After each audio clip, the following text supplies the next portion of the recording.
आज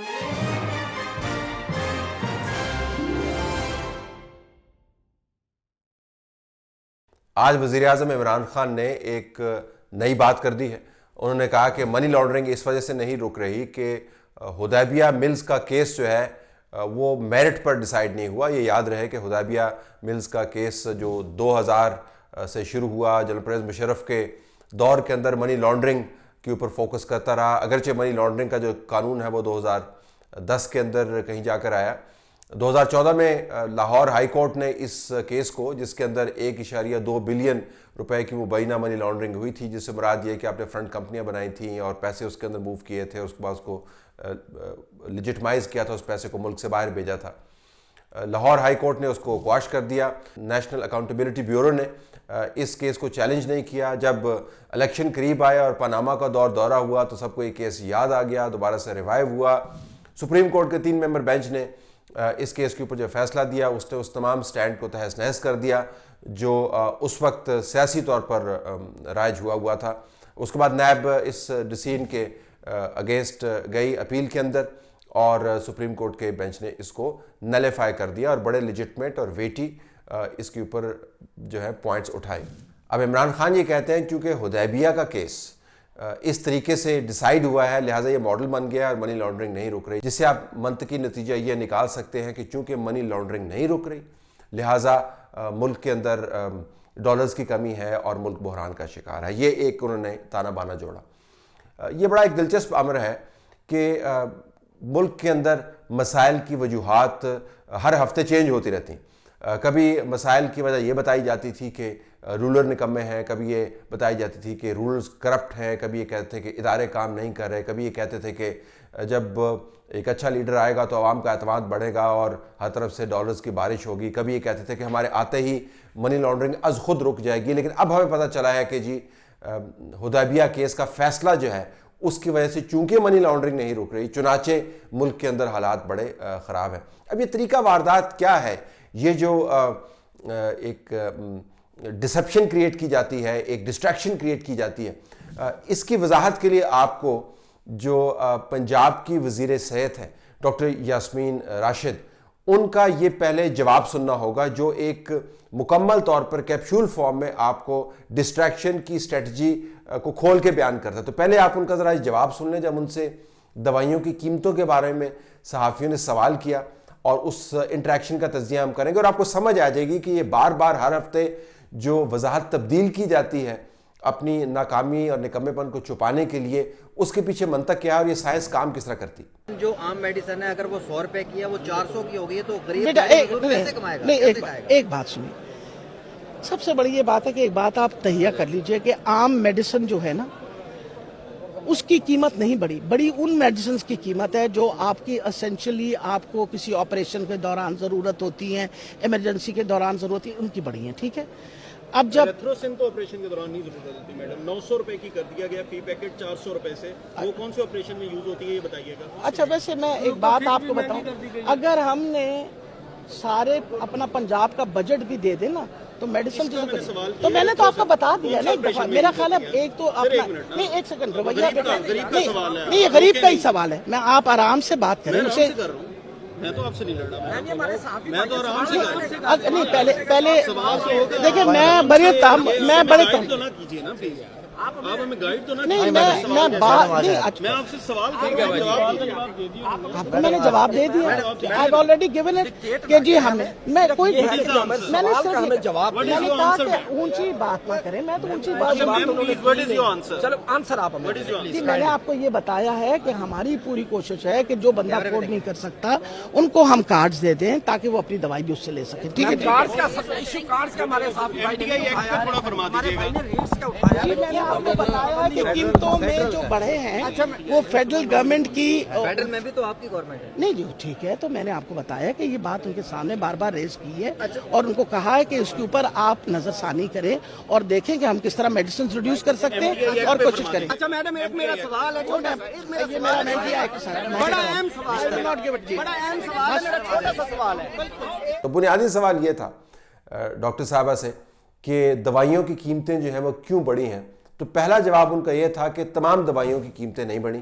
जो आम मेडिसिन है अगर वो 100 रुपए की है वो 400 की हो गई है तो गरीब बेटा कैसे कमाएगा? नहीं, कैसे खाएगा? एक बात सुनिए, सबसे बड़ी ये बात है कि एक बात आप तहिया कर लीजिए कि आम मेडिसिन जो है ना उसकी कीमत नहीं बढ़ी उन मेडिसिन की कीमत है जो आपकी एसेंशियली आपको किसी ऑपरेशन के दौरान ज़रूरत होती है, इमरजेंसी के दौरान ज़रूरत होती है, उनकी बढ़ी है। ठीक है, फिर जब उनको बताया गया कि ये तो ऑपरेशन में इस्तेमाल होने वाली दवाई है नहीं, तो उसके ऊपर उन्होंने कहा कि आप मुझसे ज़रा तमीज़ और तहम्मुल से बात करें।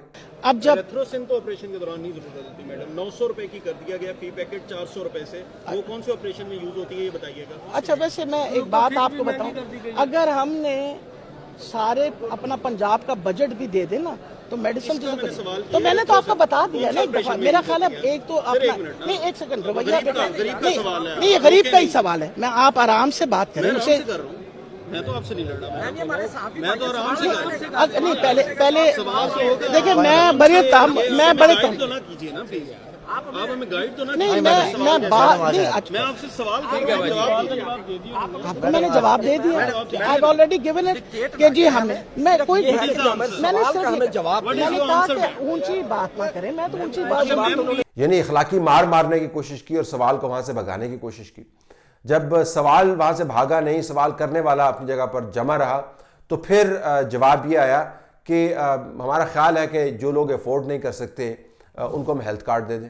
What is your answer? चलो आंसर आप हमें। answer? मैंने आपको ये बताया है कि हमारी पूरी कोशिश है कि जो बंदा अफोर्ड नहीं कर सकता उनको हम कार्ड्स दे दें ताकि वो अपनी दवाई भी उससे ले सके। ठीक है, जब हेल्थ कार्ड के मामले के ऊपर भी सवाल गायब नहीं हुआ और वो पूछते रहे कि जी ये जो कीमतें बढ़ी हैं इसकी आप ज़रा मज़ीद वजाहत करें, तो जवाब ये आया ये तो मरकजी हुकूमत का मामला है।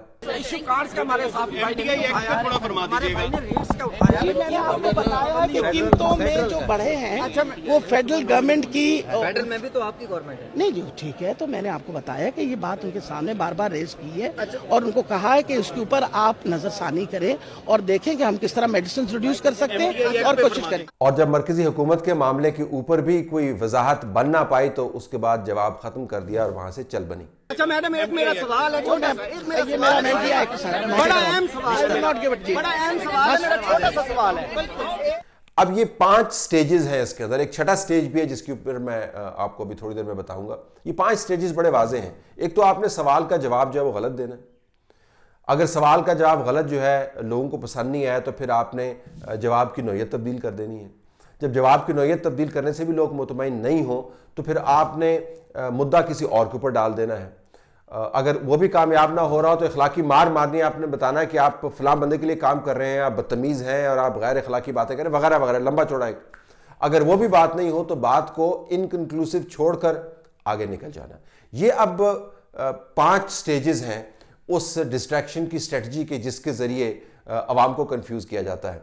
और जो सबसे अहम हथियार समझा जाता है अब उसका इस्तेमाल हर तरफ आपको होता हुआ नज़र आएगा, वो है गालम गलोच, दूसरों को जलील करने की एक नाकाम और नाकारा सी कोशिश और बड़े पैमाने पर बहुतान तराशी। और तो और अब नदीम मलिक जिनको मोहतरमा बुशरा ने पाकिस्तान का बेहतरीन सहाफ़ी करार दिया, अपने इंटरव्यू से उनको नवाजा, वो भी अब कंप्लेन कर रहे हैं कि मैंने एक इसहाक डार का इंटरव्यू किया था और उसके बाद मुझे कितनी गालियां पड़ी। याद रहे कि सोशल मीडिया में गालियां पिछले 10 साल से पड़ रही हैं, 5 साल से तो बहुत ज़्यादा पड़ रही हैं।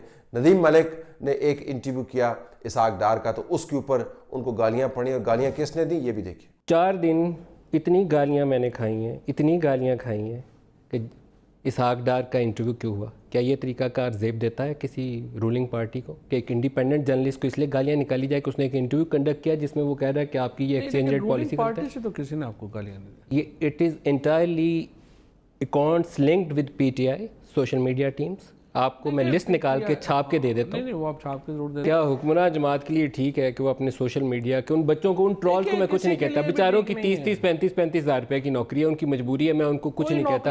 उनकी गालियाँ और निकाल के अगर उनकी रोज़ी चलती है तो मैं फिर भी मुझे काबिल कबूल है। लेकिन मुझे अफसोस उन लोगों के ऊपर है जो इंपॉर्टेंट पोजीशंस होल्ड करके अपनी नाकामी को छुपाने के लिए इन सोशल मीडिया अकाउंट्स के जरिए गाली ग्लोज करके तो समझते हैं 300 अरब की रेवेन्यू मिट जाएगी अगर मुझे गालियां ज़्यादा निकालेंगे।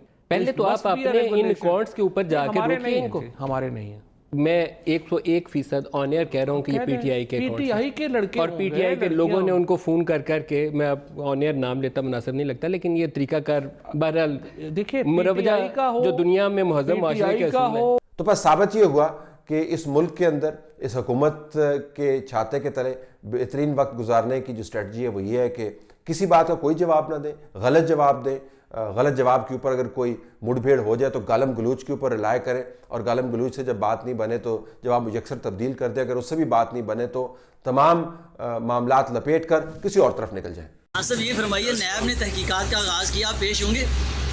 बड़ा खतरनाक है। खान साहब केपी के गए हेलीकॉप्टर के हवाले से आप पे कहा यह जा रहा है कि आपने उसका गलत इस्तेमाल